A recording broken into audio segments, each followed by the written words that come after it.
more than 20 years? Since 1990. I mean, that's not that long ago. I was in law school in 1990. We've cut extreme poverty and childhood mortality in half. Much of that, by the way, in India and China. Since 2000, we've evolved from a world without marriage equality to one in which it's a reality in more than 24 countries. The fact is, the world has never been healthier, it has never been wealthier, and despite terrible conflicts that are still taking place around the world, and remarkable cruelty and suffering, the world is actually less violent and more tolerant than it's ever been. Fewer people are dying young, more people are living not only longer but better.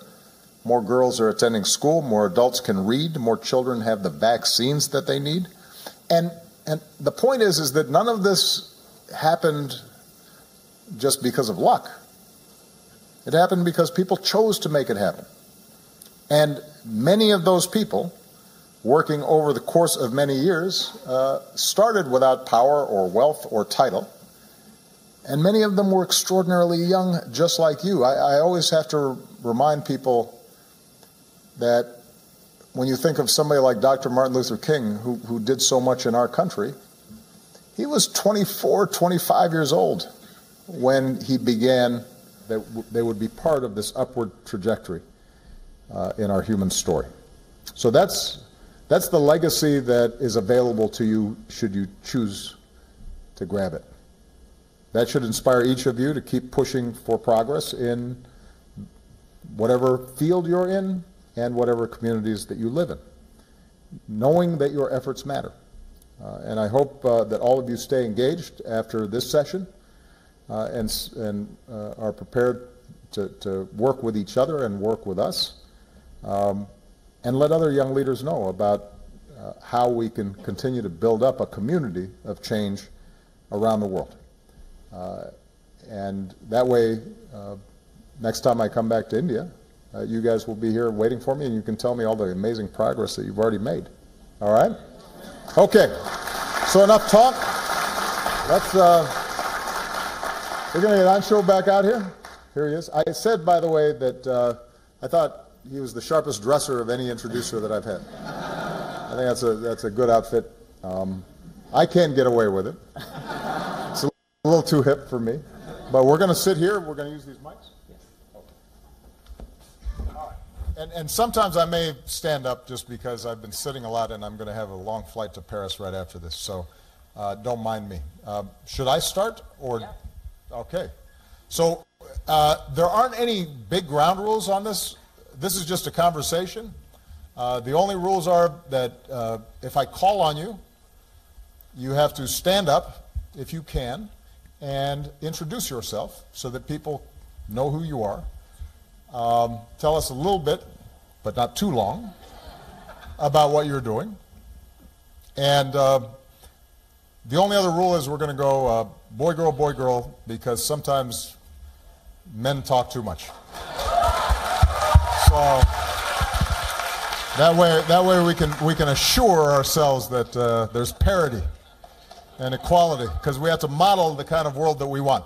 All right, we're going to start with you because you had your hand up first, and we've got microphones so that everybody else can hear you. Go ahead.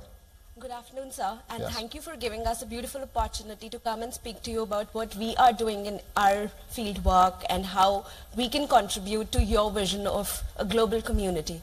Sir, my name is Preeti Khanna. I'm a Delhi University student. I'm a PhD scholar, and I'm currently working on nutrition and mental health of adolescents. So my question to you is, sir, that what is your vision of a global health community, and how can we as young leaders contribute towards it? Well, Thank you. That's a great question, and I suspect you know more of the answers than I do.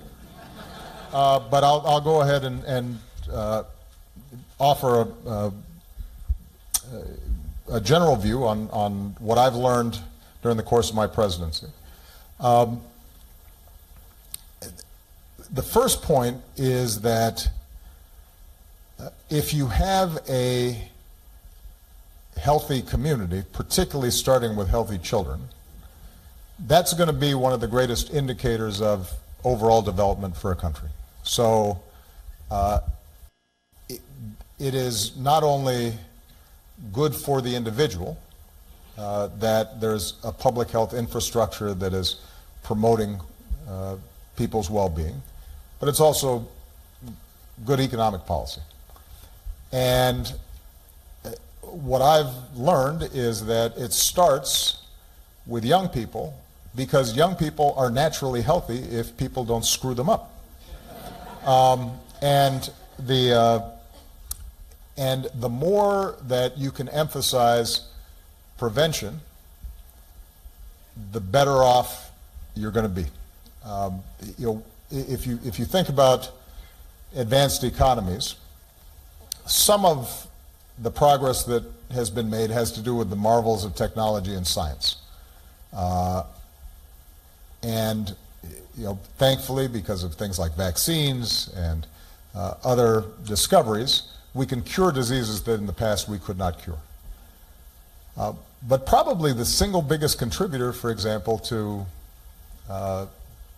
the health and longevity of people in more advanced countries were things like clean drinking water and proper ways of eliminating waste and sewage systems. Because what those things did was prevent diseases from taking root in the first place. So obviously there are going to be differences in the communities and even within countries, much less between countries. I don't claim to be an expert on what are some of the most important public health issues in India, but I think it's fair to say that we can anticipate that basic prenatal care for mothers, that's a universal investment that when you make pays huge dividends. Children's brains develop in the womb and then in the earliest stages of life, and if you've made that investment early, then typically they're going to do much better. Having the sorts of infrastructure that I described around clean drinking water, and since we're in Delhi, I have to mention clean air. That, I think, is a big and important investment. Basic things like vaccinations to prevent diseases that in many parts of the world have already been entirely cured. Those are cheap, modest efforts that we can provide. And then I think nutrition and just making sure that not only do people have enough to eat, but that they have enough variety in their diets. And the interesting thing when it comes to nutrition is that for developing countries, my hope would be that they leapfrog some of the bad habits that have developed in advanced countries around processed foods and take advantage of locally grown, more natural products, which actually can then benefit farmers and provide an economic base that is less concentrated than the highly processed foods that have taken root in many economies that result in the United States, for example, with huge increases in obesity and all the consequent health problems there. So, so you've got a lot of work to do and a lot of people to help, and I'm sure you're going to do a great job. I'm going to return to a theme that I already mentioned earlier, though, and that is because it's so important to start with children, that means that you have to make sure that the mothers are getting the support that they need, including, by the way, educating mothers, because if mothers are empowered and have an education and have some economic base of their own, typically their children are going to do better as well. Okay? Good. Thank you. Thanks for the great question. Okay. No standing up, though. That's not going to be a strategy. I'm teasing you, but it's true. Yeah, the yelling thing won't work here. Gentleman in the blue shirt right there. Oh, I'm sorry. I guess there were a bunch of blue shirts. I'm going to go ahead. Ask a question anyways. So first of all, Mr. Obama, thank you so much for being here. It's a pleasure to be here.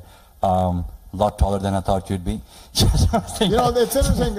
People always say that. I don't know why folks thought I was short. You know, but my theory is because Michelle is tall. People don't, you know, they kind of think, oh, they don't realize how tall she is, so they think. Anyway, yeah, I'm a tall guy. Sure. All right, go ahead. All right. So my name is Uday Keith. I am a data science instructor in Bangalore. We teach out of Byte Academy. So we teach data sciences and also blockchain development. So when the Obama Foundation or any organization has the goal of training our youth, I want to understand from your point of view, where does technology fit into that aspect or that process? It's a great question. And, you know, I think that, first of all, I was mentioning earlier today, I think that technology is this incredible potential force for good, but it also has problems and limits, and we have to understand how we can best use it for good, but also avoid some of the traps of technology. When it comes to training young people, the obvious advantage of technology is you can just leverage and reach more people very quickly. So when I started my campaign in 2008, we were one of the earliest adapters of social media. And we weren't favored in my election, but the big advantage I had was I had a lot of enthusiastic volunteers and supporters all across the country. It would have been impossible for us to directly coordinate with all of them without building some huge staff and bureaucracy and infrastructure. The fact that we had social media available fairly early, not, by the way, because I was so brilliant, but because I had a bunch of young people who said, why don't we try this thing? And we were using MySpace back then. I mean, like, you know, Facebook didn't exist, and Twitter, I don't think, did either at that point. That's how old I am. But what it meant was we could just send out information. You know, if we had somebody in a fairly remote area who wanted to start being part of our campaign, we could just transmit information to them directly, tell them, here's Obama's stance on all the issues, here's how you should approach organizing your local community, and suddenly they had a tool that they could work with, and they could communicate back with us. And so that basic principle, right, that right now I can reach millions of people just through writing a quick note on a device, allows us then to get more information more quickly to more people, and then have them interact and get feedback. And that's wonderful. Now, when it comes to technology and education, what we found is, and because you're a teacher, I think it's important to emphasize, it doesn't replace the importance of teachers. And what I've seen sometimes is people think, okay, we're going to put a computer in the classroom, and then somehow magically kids are going to be better educated. No, if the teacher is not incorporating the technology into the social context in which children are learning, then it's not going to work. Any training, any leadership development program, if it's just relying on technology, but it's not thinking about how do you, once you have somebody online, how do you also form communities offline? You know, if you've given them information on their devices, how are you allowing them to apply that in a social context and interacting with people? If you're not doing that, then it's probably going to be a failure. It's not a magic fix for everything. And in fact, that brings me to my final point on technology, which is what we're finding now is that the dangers of technology are that it can actually isolate people. So they become so hooked to their device that they no longer have a conversation. And because of the algorithms that are often being used for people when they're searching for information, what we're discovering now is that people start having their pre-existing biases constantly reinforced through the device. And they never hear information that diverges from what they already believe. They stop listening to or interacting with people who don't agree with them. And that's not how you learn. That's not how you become a leader, is simply surrounding yourself with opinions that already fit your own, right? And don't challenge you or force you out of your comfort zone or force you to empathize and think about other people. And so what I'm really trying to focus on is how do we build a digital network in the Obama Foundation that allows people to meet, converge, share ideas, but also forces people to act offline after meeting online, forces people to have conversations outside of the internet, forces them to then meet and engage people who are not already part of the converted. Because I think if you do that, then you have a powerful tool. If you don't do that, then you will limit the amount of influence and impact ultimately that you're going to have. And that's not what we should be teaching our kids, is somehow just to stay in a very narrow, safe place. We want them to get out and meet the world, because that's how they're going to be able to grow their influence. All right? Excellent question. All right, now the way this is working, we've got actually, speaking of technology, there are people who are watching. There were a lot of people who wanted to come today. We didn't have enough seats. So as a consequence, we've got a bunch of questions that are also coming online. And Anshul, he was not just here for decoration. He is actually going to, he actually has questions, and so we're going to alternate every so often. We're going to bring in some questions that came in online. Go ahead. President Obama, our first question is from Instagram by Lipi Mehta. And the question is actually something that a lot of us actually wonder, people especially who work on social change. That change is a painfully slow process, and it can get really demotivating at times, especially for people around you who work with you. So how do you continue to encourage people around you? How does one do that? That is a great question. Because you're right, change is hard. I'll just go back to an example that I'm very familiar with from my own country. I mentioned Dr. King earlier.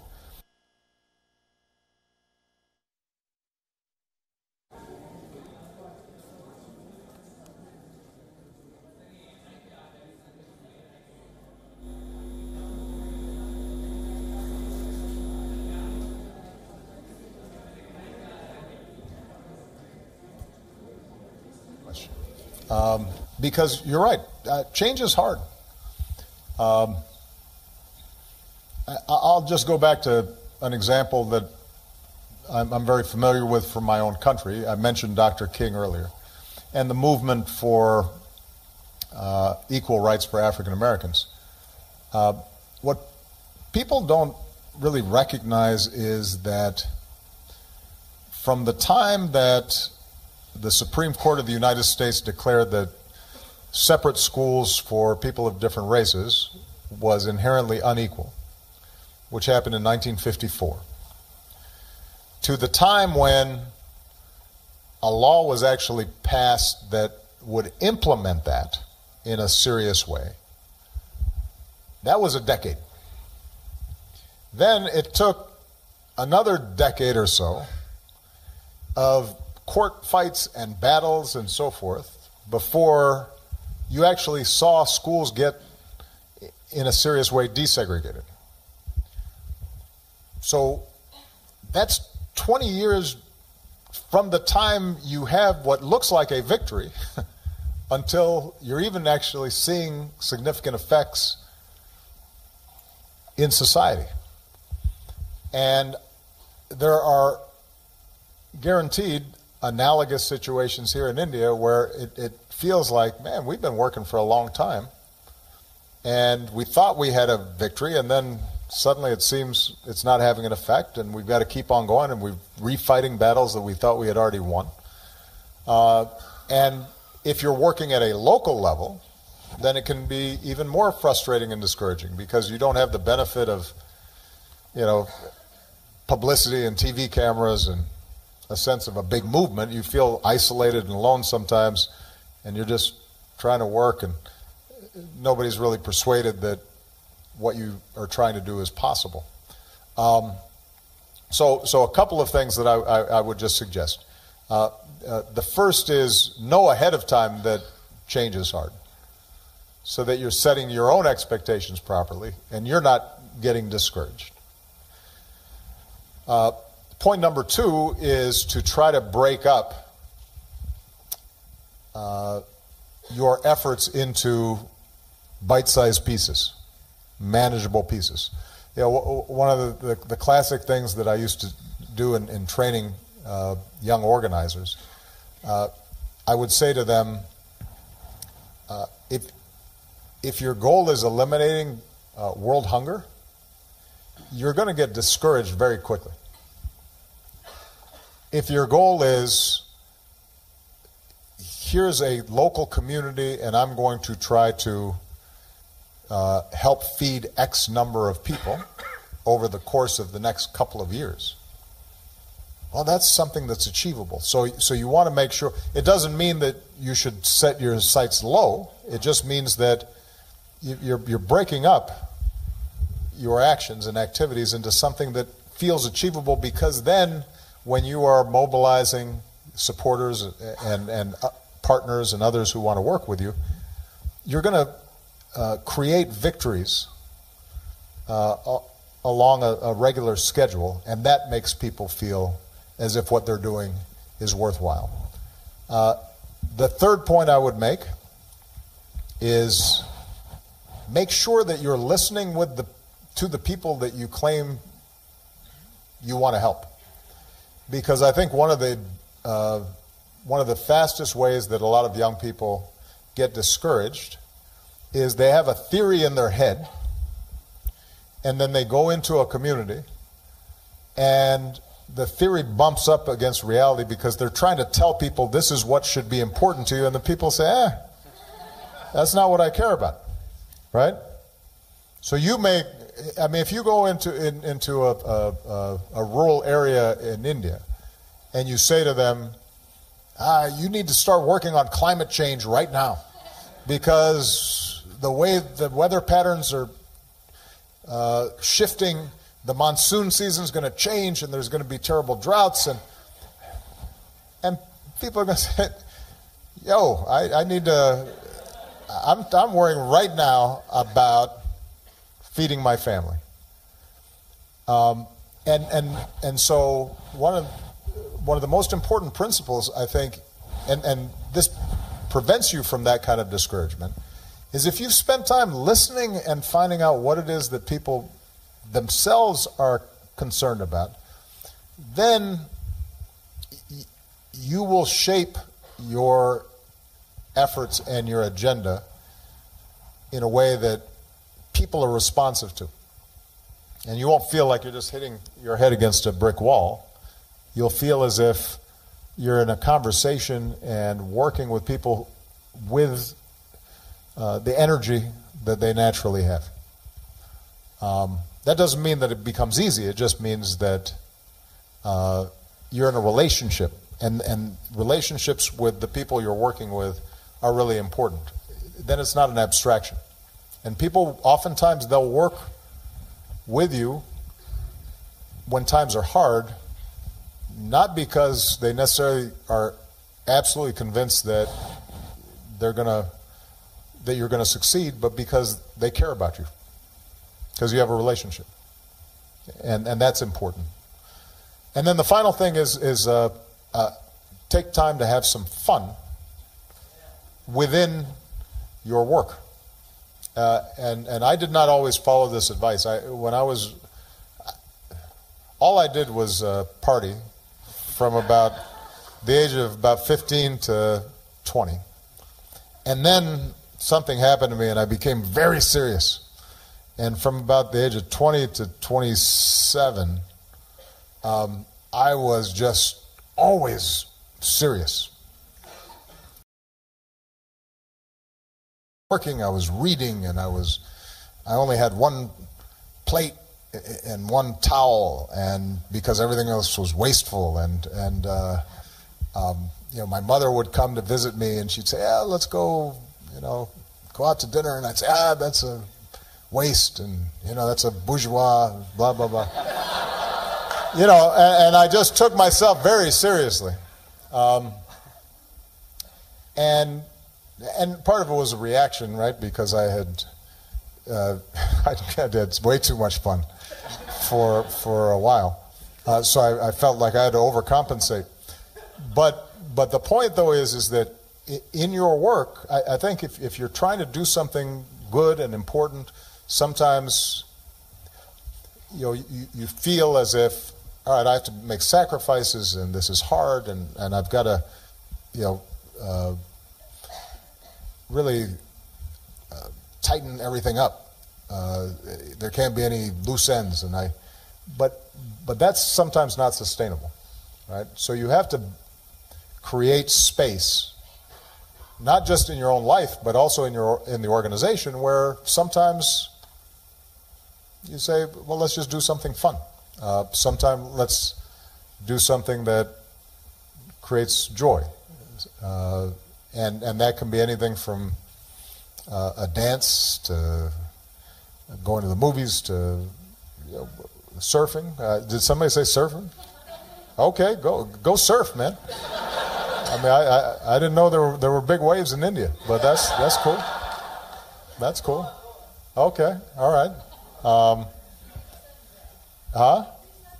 Yeah, pizza and beer, I think is a good standard fun thing. I'm all for pizza and beer.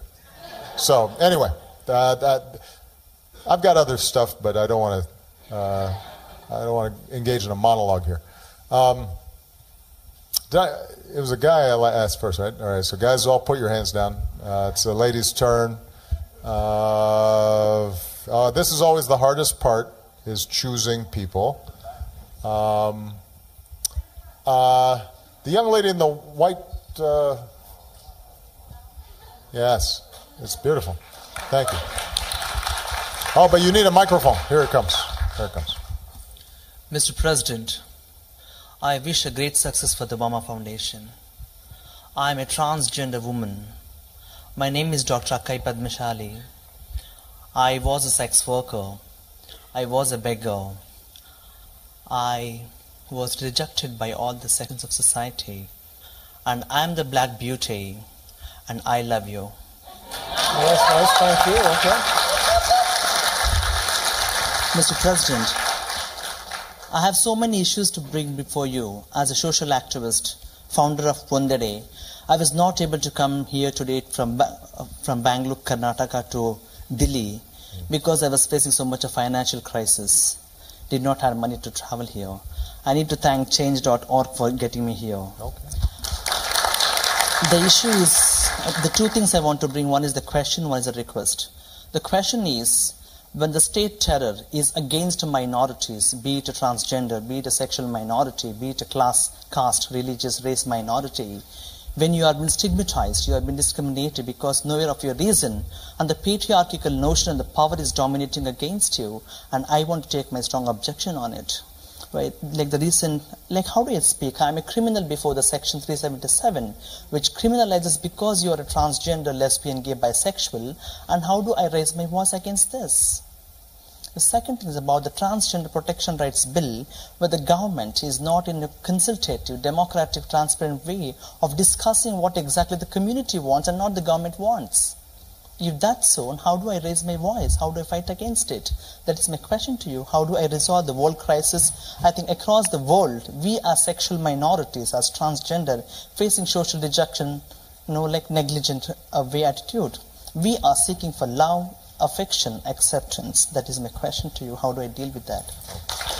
My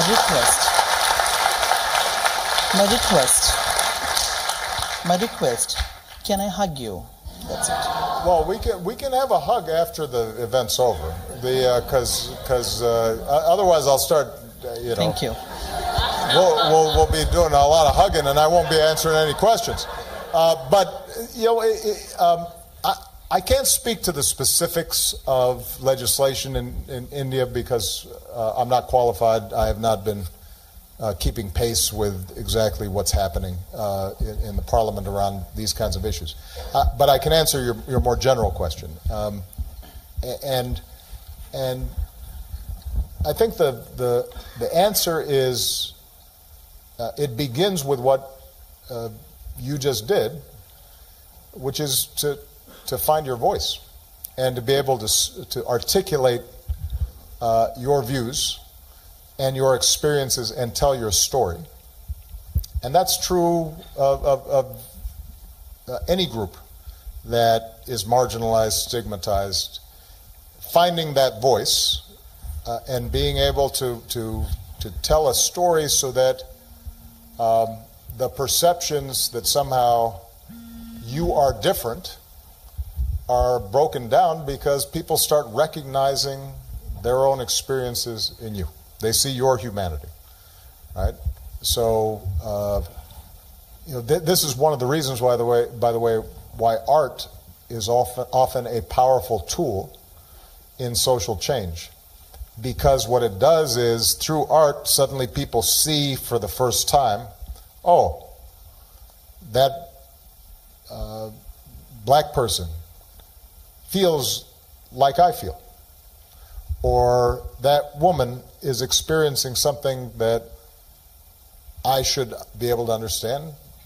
There's something we have in common. Or that person of what has been considered an inferior caste. Turns out they have the same kinds of hopes and dreams that I have. Right? That moment of recognition is the basis around which you begin to build political movements. Once that voice is there, hopefully others join you, right? And so now you have networks and organizations and allies.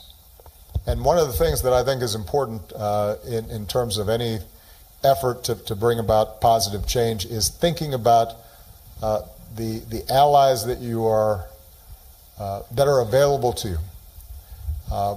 Your issue may be climate change, or your issue may be gender equality, or your issue may be public health issues. Is there a way, if you're working on public health, to engage with environmental activists because it may be that improving air quality is a key public health issue, but it's also a key environmental issue. If you're a transgender person and you're seeking to be recognized and have full equality, well, you need to be speaking with women's groups generally who are concerned about sexual assault, right? And so forth and so on. So finding those alliances, I think, then become important. And then, once that happens, it's a matter of applying political pressure and being able to mobilize public opinion. And that's going to take some time. It's what we just talked about earlier in terms of how we can get discouraged sometimes because progress does take some time. But you should take some measure of hope by just looking at what's happened in the United States and in a lot of other countries around LGBT issues generally. I'd like to think I'm not that old, even though, my hair is a little gray. But Michelle thinks I'm still cute, she says. But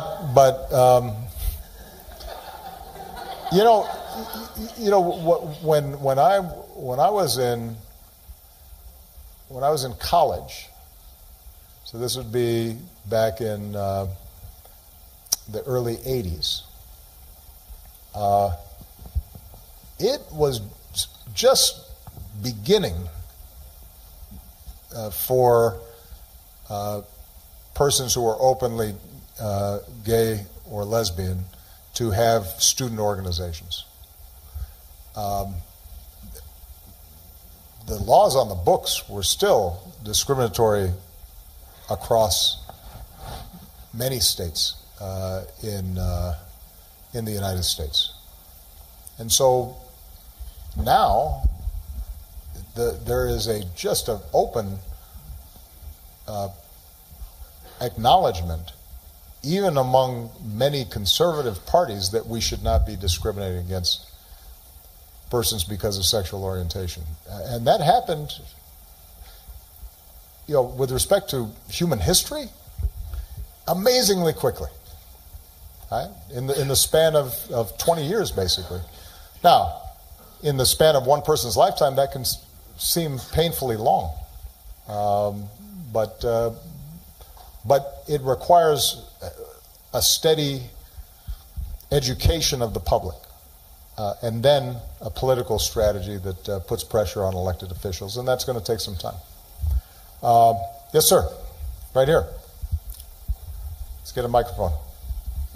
And then we'll go to an internet question, online question. Sir, I'm Nipun Malhotra. I'm a disability rights activist and I run the Nippon Foundation. You're spending a lot of your time post-presidency on mentoring young change makers. Yeah. What is the role of mentors in your life? It's an interesting question. I think part of the reason that I consider this very important, the idea of mentoring, is that in some ways I didn't have as many mentors as I probably would have liked when I was coming up. My father left when I was very young, so I didn't know him.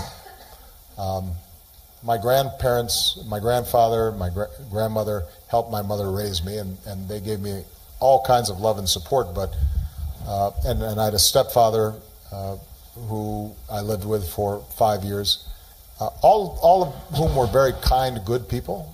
But I can't say that I had somebody who took me under their wing and kind of groomed me.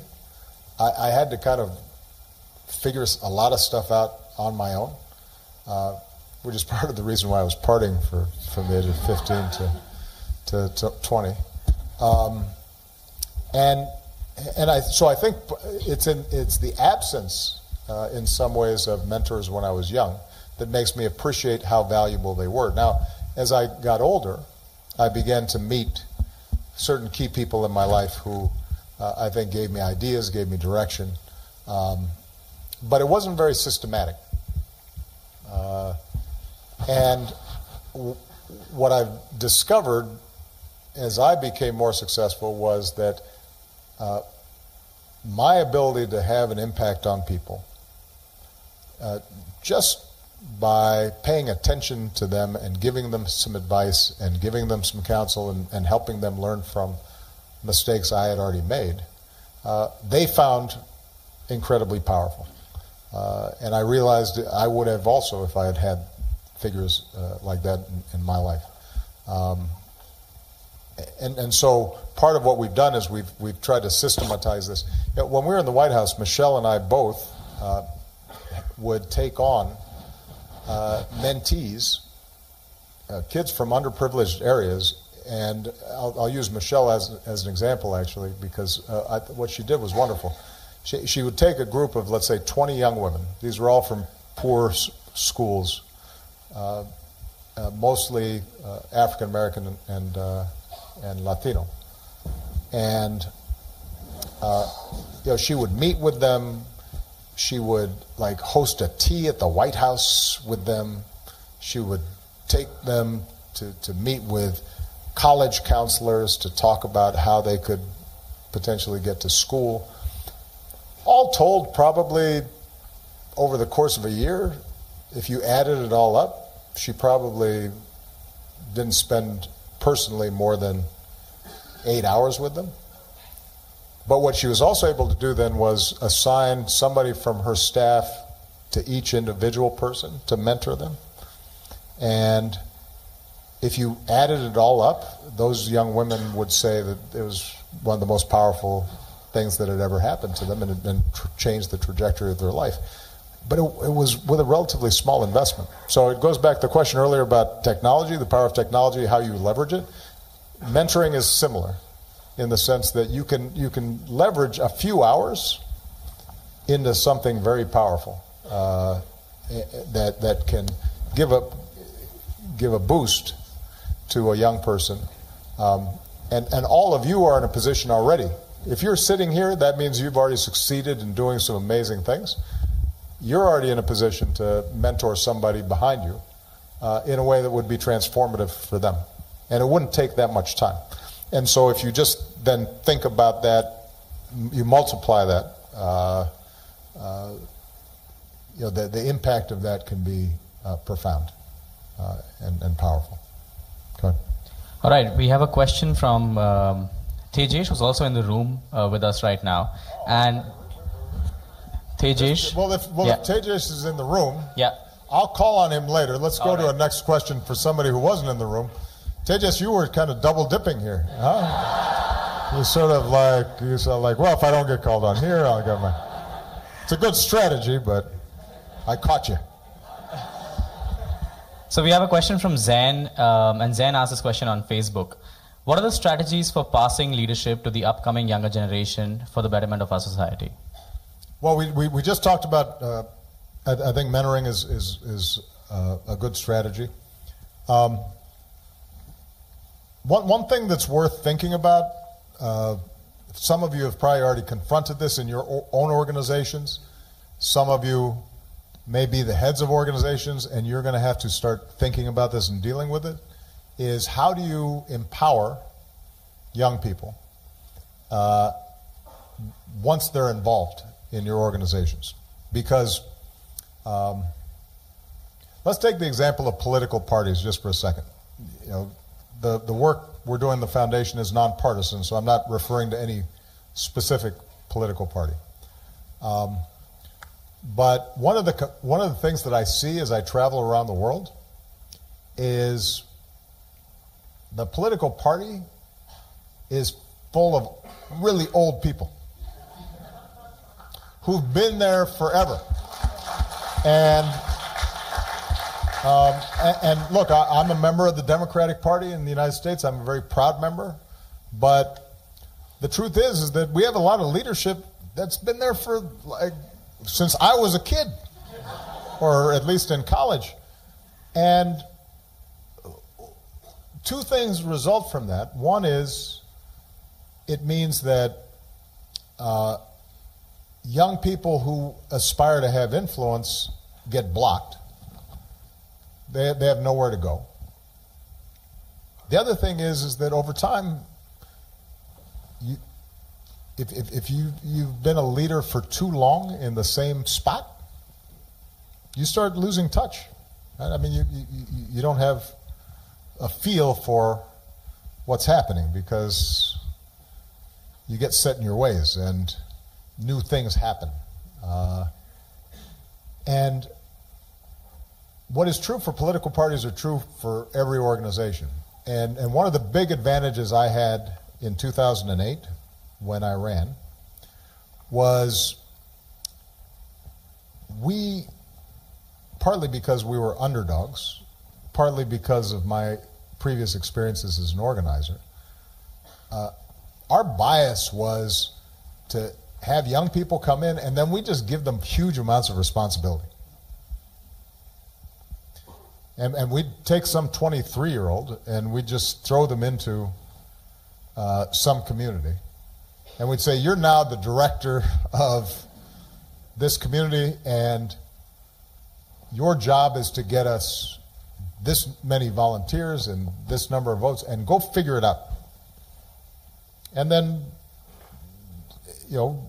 they'd come back after a while and they'll say, I have no idea what I'm doing and it's not working and I'm discouraged and I'm calling my mom and wondering if I've made the right decision in my life. And then we'd work with them. But what you'd find is that over time, as long as you had a certain tolerance for errors, but also as long as you hired people and instilled with them the core values of what your organization was about, so you knew that they were going to do things the right way and treat people with respect, and if they made a mistake, it wasn't a mistake of treating people badly or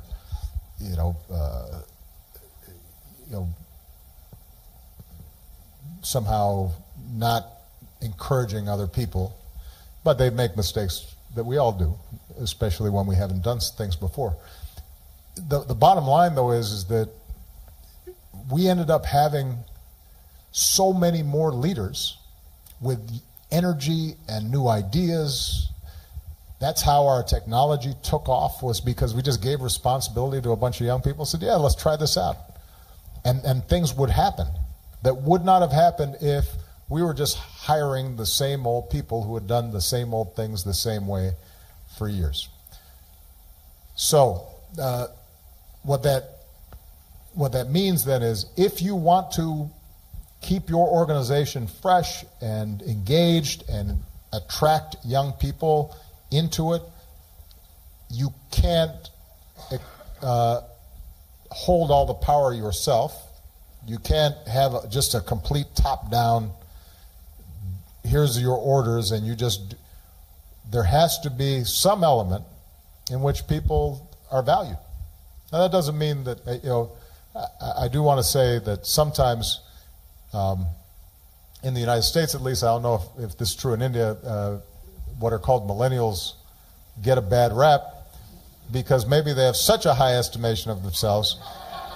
So we joked, we would get people coming in to the White House, young people, very talented, gone to great schools, they're very smart, and they would come in and they'd be like, I think I should be helping the president with his speeches. And I was like, well, I'm sure you're a very good writer, but right now what we really need you to do is research this memo that you were assigned and for which you are getting paid. And then maybe after you do that for 3 or 4 years, maybe you'll sit in a meeting on one of the speeches that the president and his speechwriters are working on, because you actually know more than they do about the topic you were researching. So this is an argument to make, to just give people completely unrealistic expectations about what they can do, and people have to earn their stripes. They have to pay their dues. But what it does mean, though, is that don't sell people short, young people short, about what they can accomplish. Give them serious responsibilities, care about the ideas that they have. If they don't perform, explain why and how they can do better. And if you build that into the culture of your organizations, then people will stay with you and will feel invested in it because they'll see themselves growing in the process. Okay, we've got, I think it's a young woman's turn. So, that was a good strategy there to distinguish yourselves. You guys are slick, all this group. This young lady right here in the... By the way, I call everybody young ladies because I'm now at the point where... Which one was it? I was calling on the one in the black, but I feel guilty now that you stood up. So go ahead. Say let's not do it. Well, is it the same question? No, go ahead. President Obama, it's wonderful to be able to meet you here. My name is Nidhi Razdan. I work with a TV channel called NDTV. I've covered your meetings with Prime Minister Modi, with Dr. Manmohan Singh as a reporter, and so it's nice to be here to just listen. My question... You're a journalist. Yeah. Well, you shouldn't... No, you don't get a chance to ask a question. Oh, hold on. No, sit down. No. I mean, look, you seem like a wonderful journalist. Why don't you hear the and you question seem first? very professional. You can hear the question first and then No. decide if you want to answer. No. You might like the question. Because the goal here was to have these young people, you should report on all the wonderful young people. I'm are doing doing that it. too. Okay, come on. Give them a chance. Come on, you're in front of a microphone all the time. No. Sit down. Why don't you hear the question this young lady. first? No, I'm sorry. No. Come on. Good try, though. Oh, well, that's true. You know what? Are you a journalist, too? You sure? Okay, you get your question. Go ahead. Thank you. Thank you. Now, by the way, we need good journalists, and I'm so grateful that you're covering us. But you should interview these young people afterwards. They'll have more to say than I do. Go ahead. Sorry, Nidhi. Well, President, I must actually tell you this. You're one of the finest dressed presidents in the world. Great suits. My question's really simple. My name is Malika Bajaj, and we work with a lot of women in the rural, remote village areas of my country. And what I need to understand is, so you picture a little girl with a lot of dreams, but no education. How does the Obama Foundation help people like us who are working to sort of take this forward and actually practically provide help, because these dreams deserve a life? Well, I think the kind of work you're doing is extraordinary, and just to describe our goal for the foundation, it's not to provide direct service ourselves, because obviously we don't have the capacity to build out a staff that could tackle all the problems in India, in Kenya, and the United States. Our goal is to identify young leaders like yourself who are providing services or doing direct work or civic education or whatever it is that you're interested in, and then giving you tools. So let's say that you are you've already successfully set up some sort of education programs for these young women in rural areas. You've built up a model that really works. And your dream is, I want networks like this all across the country.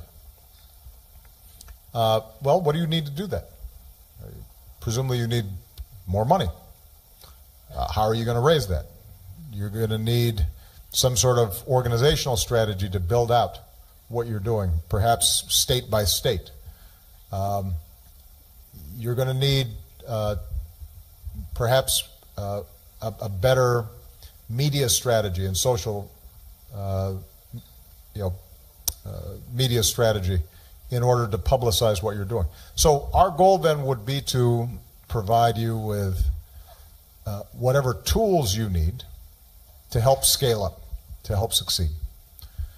And our bet would be that if we can help you succeed on a program that's working well, not only will you help those girls that you're providing direct services to, but now you're also developing a model that perhaps activists in Tanzania can duplicate. And perhaps as we set up regional leadership summits, you are meeting with groups of people who are doing similar works to you, and you're building up a global network. And it expands in ever widening circles, right? So that's the approach that we're going to be trying to take, and it's still in the early phases. But what we know is that the power of network effects, the power of each of you not just doing the individual work you're doing in your communities or on your specific issues, but the power that you gain from now knowing each other and communicating and trading ideas and learning, that creates a whole that is greater than the sum of its parts. Right? And that's what we want to do. That's the leverage I think that we can bring. Okay? All right, the gentleman who sneakily put his card in as well as being in the audience. This better be a really good question. I'm teasing. Go ahead. My name is Tejish. I'm a developer. Thank you for Chelsea Manning pardoning her. My question is, how do you build consensus when you have parties which are opposing views? How do you reach out to people on the other side, and how do you build consensus? Yeah. Well, look, I think it's a powerful question. It's one that every society, every democracy is facing right now. And it's not easy. I've already indicated a couple of things that I think would help. The first is just the very simple but profound idea that you have to listen more than you speak. Right? I benefit from